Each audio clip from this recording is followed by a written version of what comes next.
during my university days. So I have quite an exposure actually. First, I mentioned earlier, socio-economy. More often than not,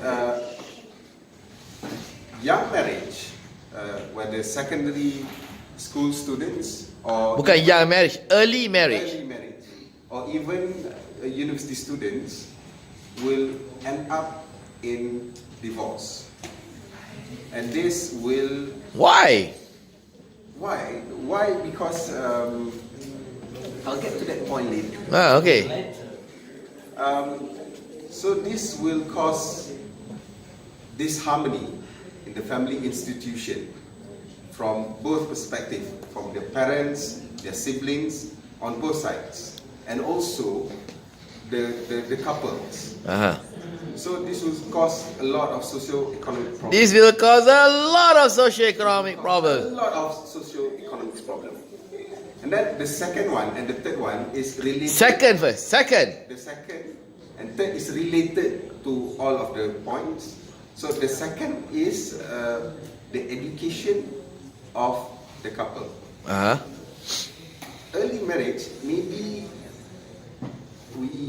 the couple doesn't have any financial problems because their parents are willing to take care of their financial issues. However, education is something that they cannot pass to other party to settle.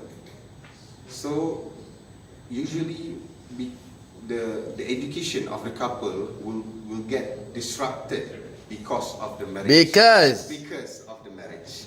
And then this, I will come to the third point.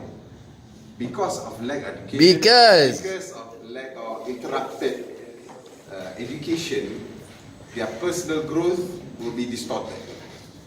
By personal growth, it doesn't necessarily mean education in class. Personal growth can be their relation with their friends, how they want to grow themselves from secondary school years to university days.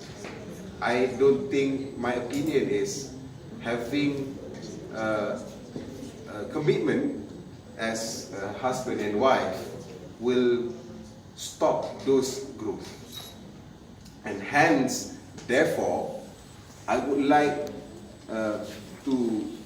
I hope that most of you will come to an understanding and also agree with my point that secondary school students should not be allowed to get married. Therefore, I hope that all of you agree with my position. That secondary students shouldn't be allowed to get married. If any of your family members